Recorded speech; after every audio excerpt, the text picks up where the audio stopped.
ठंड में नंद के बॉयफ्रेंड का भाभी के साथ चक्कर। ये लो आशा, आ गई हमारी बेटी ऑफिस से। ये देख बेटा, हमने तेरे लिए एक लड़का देखा है। लड़का यहीं पास में ही रहता है। हमारी बेटी शादी करके हमसे ज्यादा दूर नहीं जाएगी। हाँ, माँ ये सब क्या है? मैंने आपसे कहा था ना कि अभी मुझे शादी नहीं करनी। आप क्या मुझे 1 साल भी नहीं दे सकते हैं? बेटा, एक क्या, मैं तो तुझे 2 साल दे दूं, पर अब तेरी उम्र हो गई है और शादी सही उम्र पर हो जाए तो ज्यादा अच्छा रहता है। एक बार लड़का देख तो ले, अगर पसंद ना आए तो मत करना। बिना तेरी मर्जी के हम कुछ नहीं करने वाले। अपनी माँ की बात सुनकर कनक का मुंह बन जाता है और वो सीधा अपने कमरे में चली जाती है, जिसके बाद आशा अपनी बहू काजल को कहती है, ये हमारी एक नहीं सुनती, तेरी ही सुनती है। तू ही जाकर इसे जरा समझा। अगर ये लड़की हाँ कर देगी तो इस ठंड में ही मैं इसके हाथ पीले कर दूंगी। इससे छोटी लड़कियों की शादी हो रही है और ये लड़की है जो शादी ही नहीं करना चाहती। हाँ माँ जी, मैं देखती हूँ। पता नहीं कुछ दिनों से क्या हो गया है कनक को। आजकल वो मुझसे भी सही से बातें नहीं करती। आप मुझे फोटो दे दो, समय देखकर मैं उससे बात करूंगी। आशा के कहने पर काजल फोटो लेकर अपनी नंद के कमरे में जाती है, जहां कनक उदास बैठी हुई रहती है और उसे उदास दुखी देखकर काजल उससे कहती है, क्या हुआ कनक, तुम्हें शादी क्यों नहीं करनी? तुम 25 साल की हो गई हो। माँ जी पापा जी का भी कहना बिल्कुल सही है। आखिर वो पेरेंट्स हैं, उन्हें तुम्हारी चिंता होती होगी। तुम मुझे सारी बात बताती हो ना। मुझे बताओ, तुम्हें शादी क्यों नहीं करनी? हम तो फ्रेंड्स हैं ना।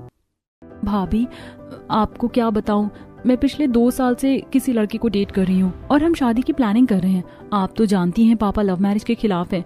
उनको तो अपनी जात बिरादरी का लड़का चाहिए। अगर मैंने किसी को बताया तो वो लोग शायद अमन को ना अपनाएं। आप कुछ करो ना। आपको तो सब इस घर में कितना प्यार करते हैं। अगर मैंने किसी को अमन के बारे में बताया तो सब नाराज हो जाएंगे। मुझे अमन से ही शादी करनी है। तुम पिछले 2 साल से किसी को डेट कर रही हो और तुमने मुझे नहीं बताया? पहले तुम मुझे उस लड़के से मिलवाओ, और रही उस लड़के की बात, मैं माँ पापा को समझा दूंगी। तुम्हारा इससे रिश्ता नहीं होगा। तुम्हारी शादी उसी से होगी जिसे तुम पसंद करती हो। मैं तुम्हारे साथ हूँ। सच में भाभी, आप मेरे लिए मम्मी पापा से बात करोगी? भाभी आप कितनी अच्छी हैं, हमेशा मेरा साथ देती हैं। अपनी भाभी से बात करके कनक को काफी अच्छा लगता है और अब काजल बाहर जाकर अपनी सास के कान भरती है ताकि आशा खुद ही रिश्ते के लिए मना कर दे। माँ जी, सच बताऊं तो लड़का मुझे भी पसंद नहीं है। हमारी कनक अभी 25 साल की है और लड़का 32 साल का। एज बहुत ज्यादा है लड़के की। 27-28 साल का लड़का होता तो फिर भी चलता। लोग देखेंगे तो 4 बातें ही बनाएंगे। आखिर कमी क्या है हमारी कनक में? और विकास जी भी कह रहे थे उन्हें लड़का कुछ जमा नहीं। एक ही बहन है उनकी, वो चाहते हैं कि लड़का अच्छा हो। बहू, लड़का तो लड़की से कुछ साल बड़ा ही होता है, पर चलो ठीक है। अगर तुम लोगों को पसंद नहीं आया तो कोई और लड़का देखते हैं। वो माँ जी, मैं क्या कह रही थी, अभी ठंड बढ़ने वाली है और इतनी ठंड में शादी करना सही नहीं है। ऊपर से हमारे और भी कुछ रिश्तेदार हैं जिनकी हर महीने शादी है। इस बीच कनक की भी शादी होगी तो कुछ भी चीजें सही से मैनेज नहीं हो पाएंगी। हम 1 साल दे देते हैं कनक को, और आपको अगर 1 साल नहीं देने तो कम से कम 6 महीने देने में क्या ही दिक्कत है? हाँ, चलो ठीक है। अगर तुम सब यही चाहते हो तो दे देते हैं कनक को 6 महीने का और समय, पर इसके बाद किसी भी हाल में मैं उसकी शादी कर दूंगा। सबकी शादी हो रही है, उसकी भी अब उम्र हो चुकी है शादी की। और बहू, जब तुम 25 की थी तब तुम भी तो शादी करके हमारे घर आई थी। काजल अपनी सास ससुर को मना लेती है और अपने कमरे में जाती है। कुछ ही देर में विकास घर आता है और उससे कनक के बारे में पूछता है। बात करी तुमने कनक से? क्या कहा उसने? लड़का पसंद है या नहीं? अगर पसंद है तो हम शादी की बात आगे करें और मार्च अप्रैल तक उसकी शादी फिक्स करें। पता नहीं आप लोगों को लड़का कितना पसंद आया। मुझे भी नहीं पसंद है और मैंने मम्मी जी पापा जी से बात कर ली। अब 6 महीने तक कोई भी लड़का देखने नहीं जाएंगे। क्या यार, शादी तो करनी है। 6 महीने पहले करें, 6 महीने बाद। तुमने भाभी का तो मुझे कुछ समझ में ही नहीं आता। काजल अपनी नंद के लिए अपने पति से भी लड़ जाती है और इसी तरह 2 दिन बीत जाते हैं और 2 दिन के बाद शाम को काजल अपनी भाभी के साथ एक कैफे में जाती है, जहां कनक अपनी भाभी की मुलाकात अमन से करवाती है। भाभी, ये अमन है। अमन, ये है मेरी भाभी। अमन, अभी भाभी ही कुछ कर सकती हैं। भाभी, अब आप हमारी नैया पार लगा सकती हो। माफ करना भाभी, मैं आपसे पहली बार मिल रहा हूँ और ऐसे खाली हाथ आ गया। मैं अभी कुछ ऑर्डर देकर आता हूँ। ठंड भी बहुत ज्यादा है तो मैं साथ में कॉफी भी ऑर्डर कर दूंगा। और एक बार मुझे आप बता दीजिए आपके लिए क्या ऑर्डर करूं? इतना घबराने की जरूरत नहीं है। मुझे अपना दोस्त ही समझो। मेरी और कनक के बीच में बहुत अच्छी दोस्ती है।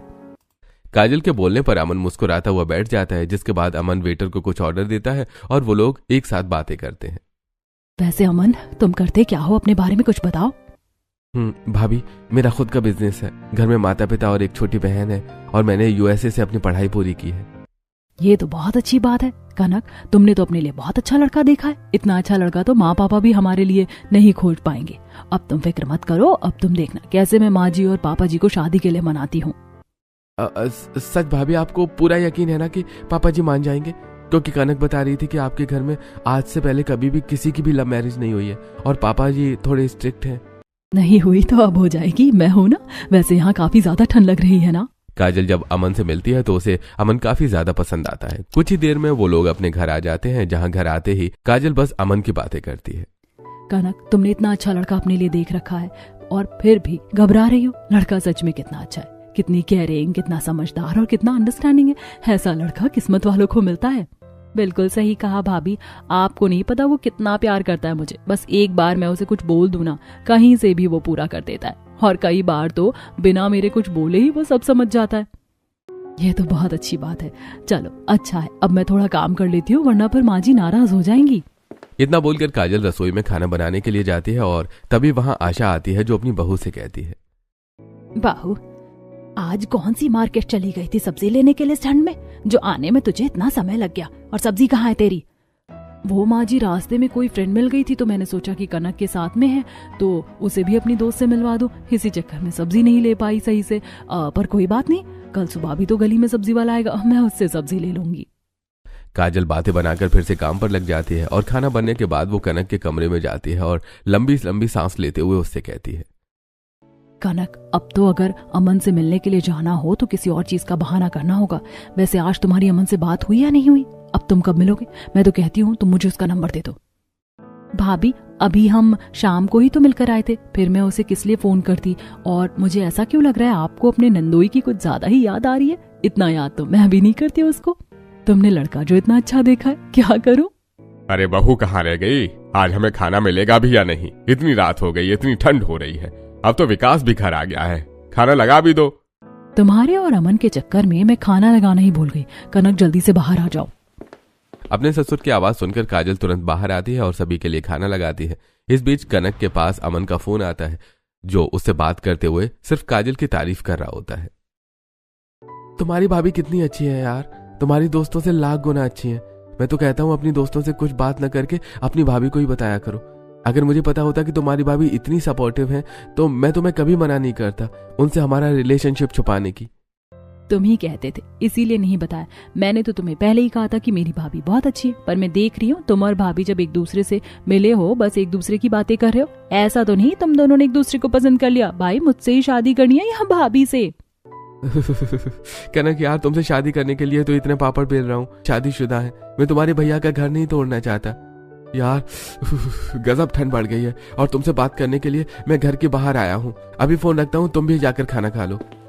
अमन से बात करके कनक बाहर जाती है और पूरा परिवार एक साथ खाना खाता है। इसी तरह कुछ दिन बीत जाते हैं और एक दिन घर का काम खत्म करके काजल कनक के पास आती है और उससे कहती है, कनक, बहुत दिन हो गए, मेरे दिमाग में एक आइडिया है। तुम मुझे ना जल्दी से अमन का नंबर दे दो, मुझे उससे कुछ बात करनी है। भाभी, आपको मैंने नंबर दिया था। चलो कोई बात नहीं, मैं फिर से आपको नंबर दे देती हूँ। अब जैसे ही कनक अपना फोन उठाते हुए देखती है कि उसका फोन बंद है, जिसके बाद वो फोन चार्ज में लगाते हुए अपनी भाभी से कहती है, भाभी, मेरा फोन तो बंद हो गया, अब आधे घंटे के बाद मैं आपको नंबर देती हूँ। कोई बात नहीं, मेरे पास नंबर है, शायद उनका नंबर 9271 से शुरू है। क्या बात है भाभी, आज तक मुझे अमन का नंबर याद नहीं हुआ और आपको अमन का नंबर भी याद हो गया। अमन बहुत जल्दी इस घर का दामाद बनने वाला है, नंबर तो याद रखना ही होगा। अच्छा, तुम अपना काम करो, मैं उससे बात करके आती हूँ। इतना बोलकर काजल अमन से बात करने के लिए बाहर चली जाती है और ये देखकर कनक को बिल्कुल अच्छा नहीं लगता। और जब काजल अमन से बात कर रही होती है तो विकास उसे देख लेता है और उससे कहता है, क्या बात है भाई, आखिर तुम कमरे में अकेले इतना मुस्कुरा कर किससे बात कर रही हो और कौन सा आइडिया तुम्हारे दिमाग में आ गया है? अच्छा अमन, मैं तुमसे ना थोड़ी देर में बात करती हूँ। विकास आया, यही सही मौका है उन्हें सच बताने का। काजल अमन का फोन रख लेती है और विकास को अमन और कनक के बारे में बताती है, जिसे सुनकर विकास काफी हैरान होता है। अच्छा, तो ये बात है, तभी मैं बोलूं क्यों हमारी कनक हर रिश्ते के लिए मना कर देती है। चलो ये भी अच्छी बात है, पर मुझे नहीं लगता कि पापा इस रिश्ते के लिए मानने वाले हैं। यही तो सबसे बड़ी मुश्किल है, पर हमें कोशिश तो करनी पड़ेगी। कनक की जिंदगी का सवाल है, वो जिसको पसंद करती है उसी से शादी हो, तभी तो खुश रह पाएगी वो। अरे सही कहा, कोशिश तो करनी पड़ेगी। मैं तुम्हारे साथ हूँ, बस माँ पापा एक बार मान जाए तो इस कपकपाती ठंड में ही मैं कनक की शादी करवा दूंगा। अब विकास भी इसमें काजल का साथ देता है और इसी तरह कुछ दिन बीत जाते हैं। एक दिन जब कनक अपनी किसी दोस्त के साथ बाहर होती है तो इसी बीच काजल और अमन बाहर एक कैफे में मिलते हैं। अमन, तुम जैसे लड़के मुझे इसीलिए पसंद है। तुम अपने बड़ों की बहुत इज्जत करते हो। मैंने एक बार तुम्हें फोन करके यहाँ बुलाया और तुम अपना सारा काम छोड़कर आ गए। कैसे ना आता भाभी, आप हमें मिलवाने के लिए इतनी कोशिश कर रही हैं। क्या करूं, कोशिश तो करनी पड़ेगी। तुम इतने अच्छे लड़के जो हो, अगर मेरी शादी ना हुई होती और मुझे तुम मिले होते तो मैं विकास को छोड़ देती। वैसे तुमने अपने पेरेंट्स से बात करी या नहीं? उन्हें तो तुम्हारी लव मैरिज से कोई एतराज नहीं है ना? पता नहीं भाभी, हमारे घर में भी कभी लव मैरिज नहीं हुई है। मुझे भी बहुत डर लग रहा है। आप प्लीज मेरी तरफ से बात कर लीजिएगा। मैं अभी माँ को फोन करता हूँ। इतना बोलकर अमन अपनी माँ को फोन करता है और काजल को दे देता है। अब काजल बड़ी समझदारी के साथ अपनी अमन की माँ से बात करती है। नमस्ते आंटी जी, मैं कनक की भाभी हूँ। आप लोग तो काफी पढ़े लिखे हैं। अमन और मेरी ननद एक दूसरे को बहुत पसंद करते हैं। मुझे आपसे उनके रिश्ते के लिए कुछ बात करनी थी। क्या हम अगले हफ्ते मिल सकते हैं? क्या मेरा बेटा किसी को पसंद करता है? उसने मुझे बताया भी नहीं। पहले मैं अपने बेटे से बात करूंगी, उसके बाद तुमसे करूंगी। और अमन को बोलो बाहर बहुत ठंड है, ठंड में घूमने की वजह से उसकी तबीयत खराब हो जाती है, वो इसी वक्त घर आए। शांति गुस्से में बात करके फोन रख देती है, जिसे देखकर काजल और अमन काफी परेशान होते हैं। अमन को परेशान देखकर अब काजल को अच्छा नहीं लगता और वो अमन का हाथ पकड़कर उससे कहती है, फिक्र मत करो अमन, सब ठीक हो जाएगा। तुम बस अपने दिल की बात बेझिझक अपनी माँ से कह देना। माँ बाप अपने बच्चों को बहुत प्यार करते हैं, वो मान जाएंगे। और मैं भी अपने सास ससुर को मना ही लूंगी, वो भी बहुत अच्छे हैं। बस बातें सही तरीके से हमें रखना आना चाहिए। काजल जब कैफे के बाहर बैठकर अमन से अकेले में बात कर रही होती है, तभी वहां से कनक अपनी कुछ दोस्त खुशबू और सुमन के साथ गुजरती है और खुशबू कनक से कहती है, कनक, वो देख तेरा बॉयफ्रेंड है तेरी भाभी। ये लोग एक दूसरे को जानते हैं क्या? जिस तरह से तेरी भाभी ने अमन का हाथ पकड़ा है, मुझे तो लगता है ये दोनों एक दूसरे को न सिर्फ जानते बल्कि बहुत अच्छे से समझते भी हैं। अमन और भाभी एक साथ, और मुझे बताया भी नहीं। हाँ, तेरा बॉयफ्रेंड और भाभी एक दूसरे से मिल रहे हैं और तुझे इस बारे में पता भी नहीं। अभी फोन कर, हो ना हो दाल में कुछ काला है। कनक अपनी दोस्त की बातों में आकर अमन को फोन करती है। भाभी, कनक का फोन आ रहा है, मैं क्या कहूँ? उसे मत बताना कि हम दोनों यहाँ हैं। अगर उसे पता चला तो उसे बहुत बुरा लगेगा। तुम पहले अपनी माँ को मनाओ, उसके बाद मैं उसे समझा दूंगी। कनक, मैं तुमसे बाद में बात करता हूँ, अभी मैं मीटिंग में आया हूँ, मुझे बस आधा घंटा दे दो। अमन बिना कनक की बात सुने झूठ बोलकर फोन रख देता है, जिसके बाद काजल वहां से घर के लिए निकल जाती है।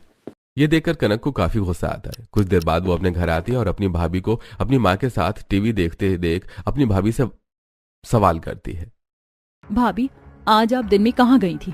इतनी ठंड में आपको पता है आज हाफ डे लेकर मैं घर आ गई थी। माँ की तबीयत ठीक नहीं थी, पर जब मैं आई तो माँ ने कहा कि वो पापा के साथ दवाई लेकर आ चुकी है। मैंने सोचा था कि दिन में मैं आपके साथ कहीं बाहर घूमने जाऊंगी, पर आप घर में नहीं थी, तो मुझे अपने दोस्तों के साथ बाहर जाना पड़ा। वैसे आज आप कहाँ थी? अरे कनक, तेरी भाभी कहाँ जाएगी, वो भी अपने दोस्त के घर गई थी मिलने। आज उसकी बेटी का जन्मदिन था ना। अच्छा, तुम दोनों बातें करो, मैं तो चली अपने कमरे में आराम करने। दवाई खाने के बाद नींद बहुत आती है। मुझे भी थोड़ा काम है, मैं अभी चलती हूँ। काजल बहाना बनाकर टीवी बंद कर देती है और कमरे में चली जाती है। ये देखकर कनक का शक बढ़ने लगता है और वो जब कमरे में सोने जाती है तो उसे नींद नहीं आती और वो रात के 11 बजे अमन को फोन करती है और उसका फोन बिजी आता है। इतनी रात को अमन किससे बात कर सकता है? 10 बजे तो वो सो जाता है, पर उसका फोन बिजी। भाभी को करती हूँ। अमन को फोन करके कनक जब अपनी भाभी को फोन करती है और काजल का भी फोन बिजी जाता है, जिस वजह से कनक परेशान हो जाती है। भाभी का भी फोन बिजी है? वैसे तो हमेशा अमन के पास मेरे लिए समय रहता था और 10 बजे के बाद सो जाता था, पर उसे मेरी भाभी और मेरी भाभी को अमन इतना पसंद आ गया कि ये लोग इस वक्त बात कर रहे हैं। भैया के घर ना आने का भाभी बिल्कुल सही फायदा उठा रही है। नहीं नहीं नहीं, मैं गलत सोच रही हूँ। मेरी भाभी और अमन मुझे धोखा नहीं दे सकते। कनक के दिमाग में शक का कीड़ा पैदा हो जाता है, पर वो खुद को संभालती है और चुपचाप सो जाती है। इसी तरह 2 दिन बीत जाते हैं और अमन से सही से बात न होने की वजह से कनक चिड़चिड़ी रहने लगती है और वो दोस्त निकिता को फोन करती है और ये सारी बात अपनी दोस्त निकिता को बताती है, जिसे सुन निकिता उससे कहती है, कनक यार, तो कितनी भोली है। तेरी आंखों के सामने सब कुछ चल रहा है और फिर भी तू आंख बंद करके अपनी भाभी और अमन पर विश्वास करिए। मुझे तो लगता है तेरी भाभी और तेरे बॉयफ्रेंड का चक्कर चल रहा है। मैं तो कहती हूँ तू जबरदस्ती अमन से मिल। अगर वो मना कर दे तो भी, और जहाँ तेरी भाभी जाए तो भी उनके साथ जा।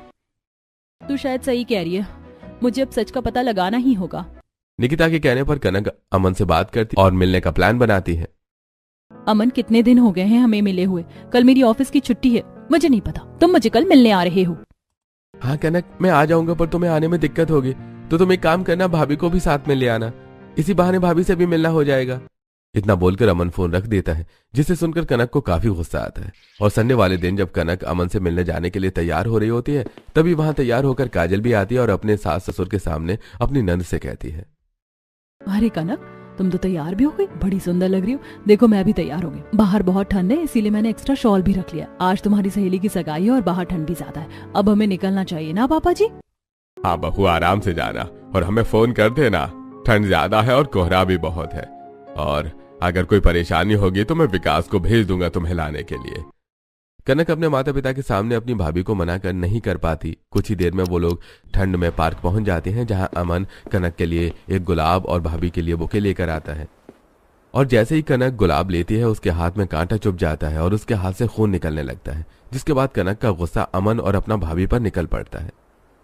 इस ठंड में कहीं और मिलने के बाद तुम मुझे यहाँ पार्क में मिलने आए हो, और यहाँ कैसे गुलाब तुम मेरे लिए लाए हो जिसमें कांटे हैं, और भाभी के लिए बुके? आजकल तुम्हारा प्यार मेरी भाभी पर कुछ ज्यादा ही आ रहा है।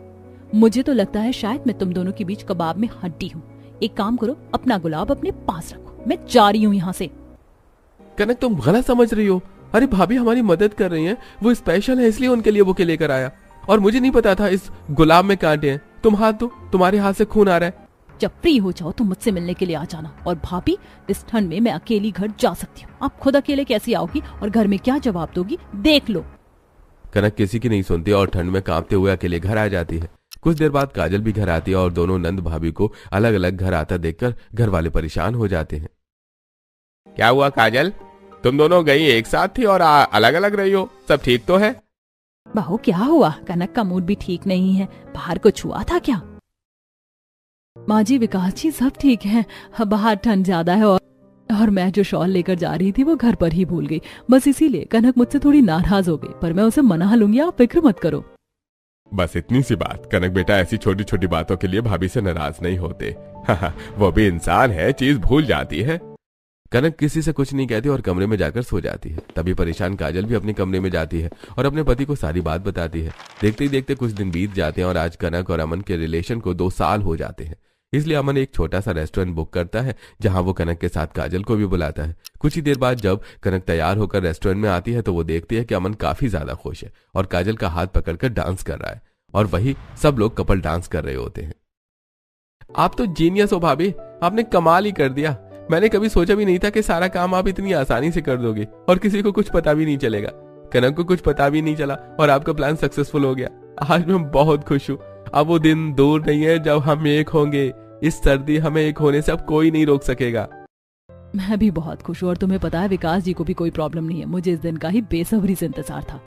ये दोनों कितने खुश हैं, शायद आपस में मिलने की बात कर रहे हैं, पर इन्होंने मुझे क्यों बुलाया? लगता है मुझे अपने रिश्ते के बारे में बताने के लिए बुलाया होगा, पर कोई बात नहीं, आई हूँ तो सच उनके मुंह से सुनकर ही जाऊंगी।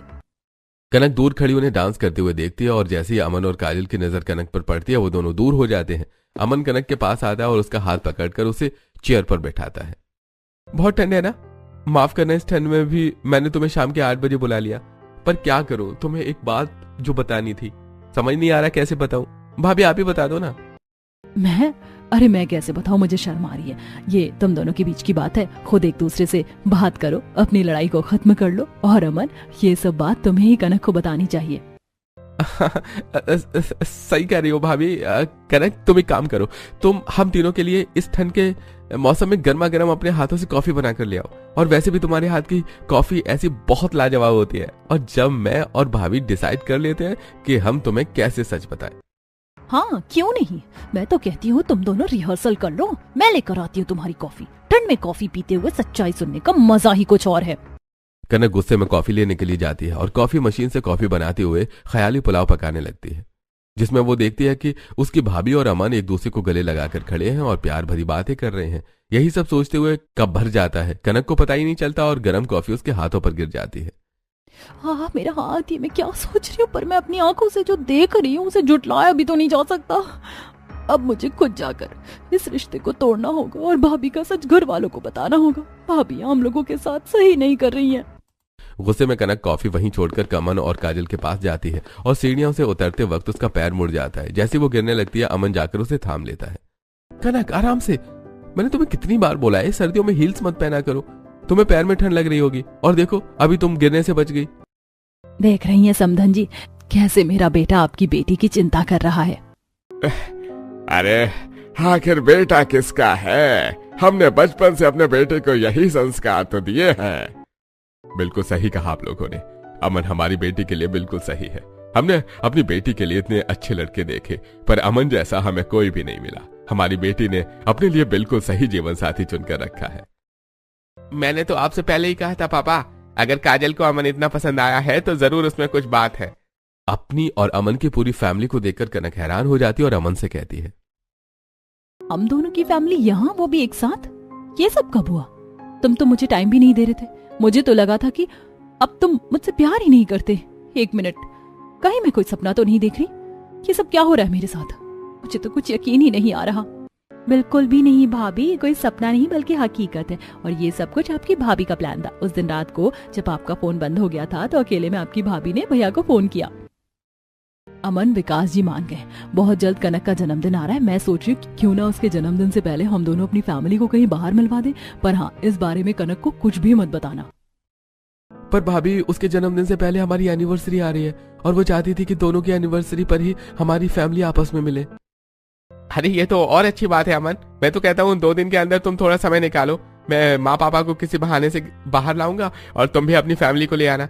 फिर वहीं हम दोनों फैमिली को मिलवा देंगे। और मेरा यकीन करो, मैं पापा को मना लूंगा और अगर पापा मान गए तो माँ आसानी से ही मान जाएंगी। विकास से बात करके अमन और काजल दोनों फैमिली को मिलवाने का प्लान कर लेते हैं और बहुत जल्द विकास घूमने के बहाने अपनी फैमिली को बाहर लेकर आता है। अरे बेटा, इतनी ठंड में मुझे बाहर लाने की क्या जरूरत थी? आखिर किससे मिलवाना है तुझे? पापा जी, आप कनक के लिए लड़का देख रहे थे ना? मैंने देख लिया लड़का, बहुत अच्छा है और कनक तो उसे जानती भी है। वो लोग एक दूसरे को पसंद करते हैं। एक बार आप उनकी फैमिली से मिल लीजिए। अगर आपको पसंद नहीं आया तो हम आगे बात नहीं बढ़ाएंगे फिर। ये देखो माँ, अमन भी अपनी फैमिली के साथ आ गया है। अपने बहू बेटे के कहने पर आशा और विनोद अमन और उसकी फैमिली से मिलते हैं और उन्हें अमन और उसकी फैमिली काफी पसंद आती है। मेरी बेटी ने तो मेरे लिए बिल्कुल हीरा दामाद ढूंढा। मुझे तो ऐसा ही दामाद चाहिए था, एकदम पढ़ा लिखा और संस्कारी। माँ पापा, आपको अमन पसंद है। मैं बेकार में इतना डर रही थी। मुझे माफ करना, आप लोगों से मैंने कभी अपने दिल की बात नहीं कही। थैंक यू सो मच भाभी, मेरी इतनी मदद करने के लिए। और मुझे माफ करना अमन, मैंने तुम्हारे प्यार को गलत समझा। थैंक यू सो मच मुझे इतना प्यार करने के लिए। तुम्हें भी थैंक यू सो मच कनक, मेरी जिंदगी में आने के लिए। तुमने भी मुझे बहुत प्यार दिया है और मेरा बहुत सपोर्ट भी किया है। अब एक दूसरे को थैंक यू ही बोलते रहोगे या अंगूठी भी एक्सचेंज करोगे? ठंड बढ़ती जा रही है, रात हो रही है और मुझे ठंड बर्दाश्त नहीं होती। निशा की बात सुनकर सब हंसने लगते हैं, जिसके बाद वहीं पर अमन और कनक एक दूसरे को अंगूठी पहनाते हैं और अपने रिश्ते को और मजबूत करते हैं। साथ ही उस दिन कनक की सारी गलतफहमी भी खत्म हो जाती है और एक बार फिर नंद भाभी के बीच का रिश्ता और गहरा हो जाता है।